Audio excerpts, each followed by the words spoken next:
Hello my dear friends, you're in the Military Summary channel, and this video we're going to discuss the most important events that took place during the previous 12 hours. We have a lots of very interesting updates, so let's start. And first we're going to talk about the most important update of probably December of 2025. We are going to talk about the meeting between the President of the Russian Federation, Vladimir Putin, and the Special Envoy of the United States of America, Steve Witkoff. This meeting took place yesterday on the 2nd of December of 2025, and this meeting lasts more or around 5 hours. It was the longest meeting between the United States of America and the Russian Federation on the matter of the peaceful settlement of the conflict in Ukraine. So first the meeting took place between Steve Witkoff and Special Representative Kirill Dmitriev. They were talking about different issues. Furthermore, we got report that Chinese Foreign Minister Wang Yi also arrived in Moscow. He has already held talks with the Russian Foreign Minister Sergei Lavrov, and we know that China is not officially participating in the Ukrainian negotiations, but now we see that China wants to be first to know about the situation between Russia, the United States of America, and Ukraine. So the meeting between Kirill Dmitriev and Steve Witkoff started.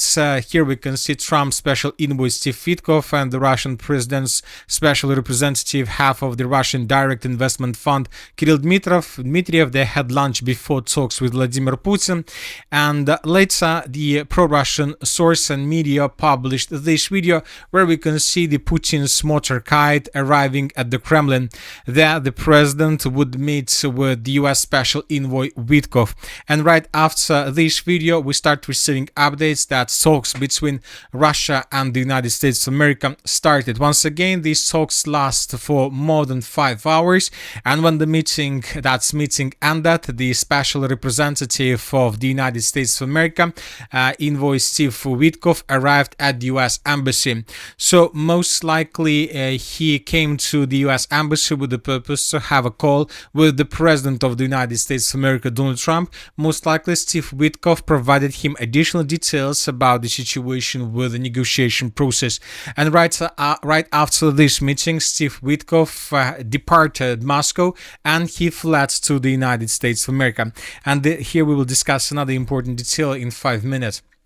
So right after the meeting ended, the Russians made lots of very interesting statements. First, let's discuss this article that was published by the NBC News. Russia will not back down from 3 key points of the Ukraine peace plan, according to NBC News.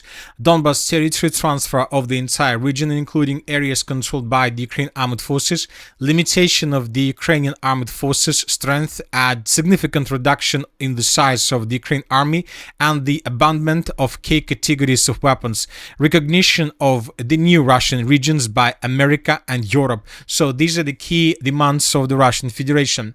So when the meeting ended, the special envoy Ushakov gave lots of very interesting statements. Putin's conversation with Witkoff and Karshner was useful and constructive. According to him, Russia and the United States have agreed that they will not disclose the essence of the negotiations. What else did the Russian presidential aide say about the negotiations? Putin said that Moscow may agree to something within the framework of the US plan for Ukraine, but something is causing criticism from the Russian side. Moscow has received 4 more documents in addition to Trump's original 28-point plan for a settlement in Ukraine. The meeting provided an opportunity to discuss ways to further resolve the Ukrainian crisis.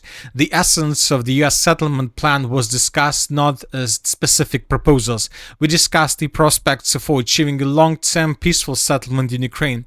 The parties expressed their readiness to continue working together to achieve a settlement in Ukraine. The representatives of the US President conveyed greetings and best wishes from Trump to Putin. Putin sent greetings to Trump through Witkoff and a number of political signals. The possibility of a meeting between Putin and Trump will depend on what progress is made towards a settlement. So another important detail detailed, I would like to remind you that yesterday Zelensky came to Ireland, where he was waiting for Steve Witkoff. Zelensky was waiting for a meeting between him and Steve Witkoff, but later we got information that Steve Witkoff cancelled his meeting with Zelensky, and from the territory of the Russian Federation he fled to the United States of America. And saying the truth, this is a very, very bad signal for Zelensky, and we believe that in coming days he will get lots of problems from the United States of America, and probably more details about corruption scandal will be revealed by the anti-corruption agencies. And of course, the President of the United States of America also made lots of very important statements during the previous 12 hours. The United States is no longer financially involved in the war between Ukraine and Russia. US representatives in Russia are working to determine whether settlement in Ukraine is possible. We hope for resolution to the conflict. The United States is no longer financially involved in the Ukrainian crisis, but is instead trying to end it, the US president added.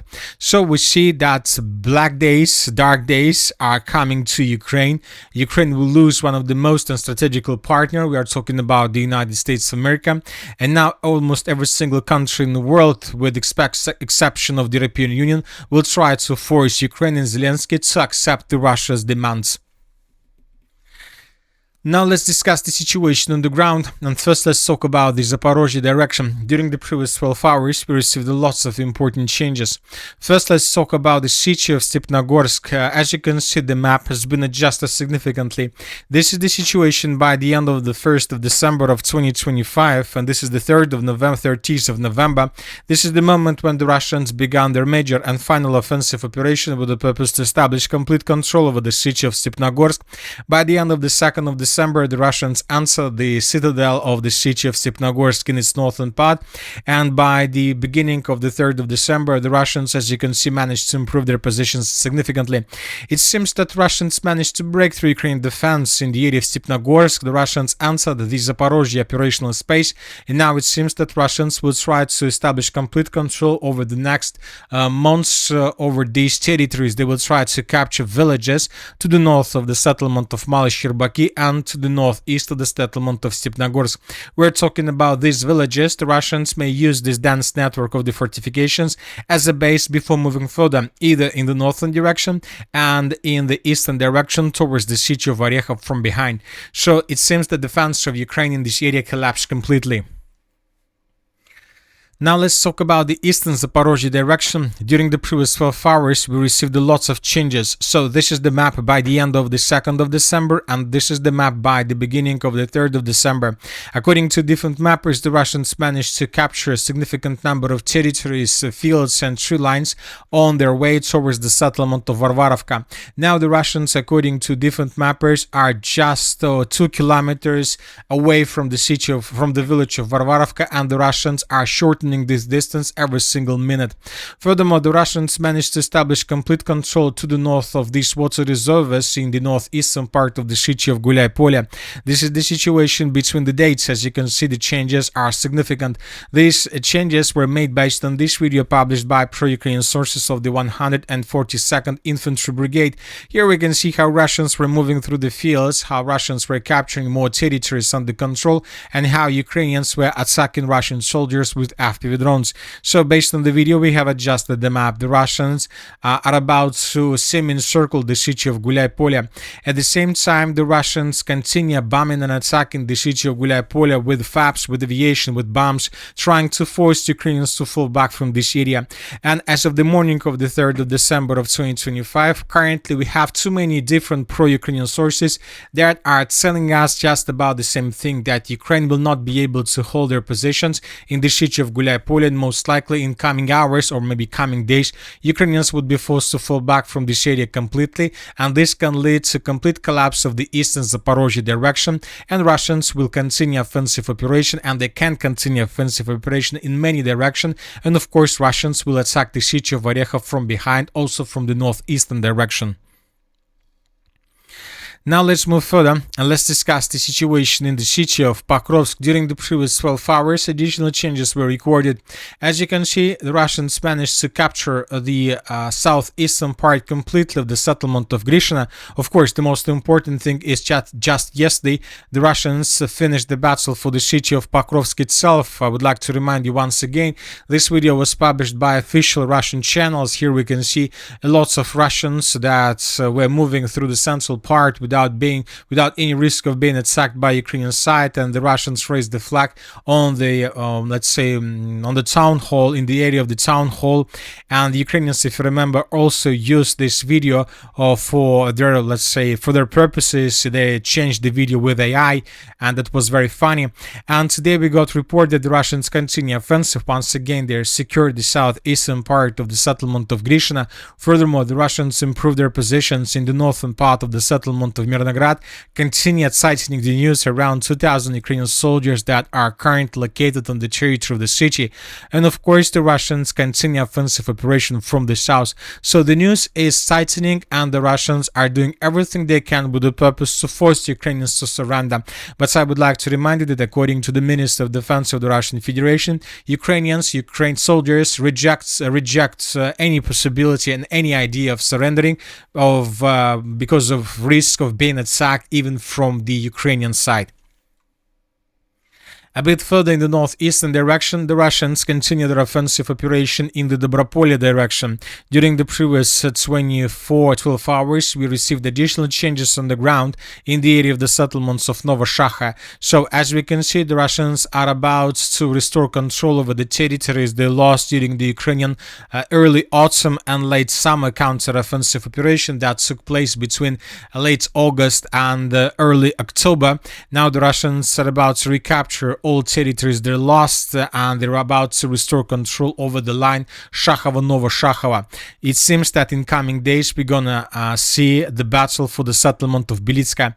You know that the battle for Belitska is going to be a very important battle, because this is going to be, let's call it like the first battle outside the city limits of the city of Pokrovsk, when Russians will start using the advantageous positions of the city of Pokrovsk itself. So every single city further to the north and to the northwest would be captured by the Russians, also of course because of probably complete superiority on the ground, but also due to the fact that the Russians control the city of Pokrovsk and have possibilities to concentrate units, to concentrate forces, to use FPV drones to establish different equipment that will help Russians to advance further and faster.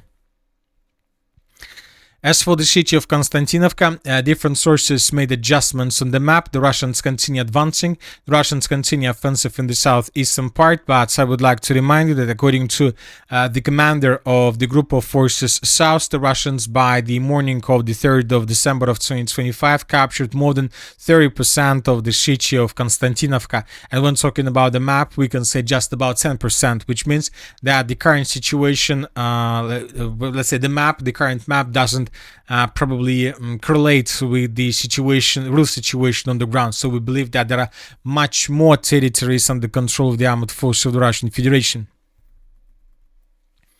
Now let's talk about the city of Siversk, and during the previous 12 hours, probably the most important update came exactly from this area. So these are the changes on the ground between the dates. This is the end of the 2nd of December, and this is the beginning of the 3rd of December. As you can see, we have significant changes in the area of the settlement of Svetopokovska. This video was published by Russian sources, and here we can see how a Russian soldier was clearing a basement somewhere in the eastern part of the settlement of Svetopokovska. A Russian soldier most likely was suggesting the Ukrainians from the basement to surrender or something like this. Maybe they surrendered, and probably they surrendered. Yes, during this video we might see how in the final part of the second of the video several Ukrainians surrendered. Anyway, this video confirms and shows us that Russians are already here. And furthermore, this morning several pro-Russian sources stated that Ukrainians lost complete control over the eastern part of Svetopokovska, and that Ukrainians were forced forced to fall back towards the western part of the city. Now the Ukrainians are trying to organize defense, let's say, on the eastern side of the settlement of Riznikovka. So from this configuration and from this perspective, now we have no doubts that the city of Siversk is currently completely encircled by the armored forces of the Russian Federation, which means that the Russians will intensify their offensive operation, and the city of Siversk may fall and will fall much faster than anyone can expect. As for the city of Kupiansk, during the previous 12 hours, several neutral mappers adjusted their maps showing Ukraine counter-offensive operation, and probably this is exactly what the President of Ukraine Zelensky was talking about during his meeting with the President of France Macron. So as of now, we are not going to change the map because we understand that this most likely was something like a media counter-offensive operation with the purpose to have at least some strong cards with Macron during their talks that took place several days ago. So we believe that in coming days, Ukrainians would be forced to fall back from the city because they don't have possibilities to control these territories, and this media attack probably finishes its purposes. As for the Kharkiv region, during the previous 12 hours, the Russians continued their offensive operation. Currently, the clashes are taking place for the settlement of Vilcha, so the Ukrainians are leaving the Volchansk agglomeration, and the Ukrainians are moving further and deeper inside of the Kharkiv region, and the Russians are advancing right after them. So soon the battle for Belgorod will begin. And that's it for the short video. Military Summary channel reminds to condemn any violence in the world. Thank you for your watching. Subscribe to my channel, put your likes, join my Patreon, and have a good day. Bye bye.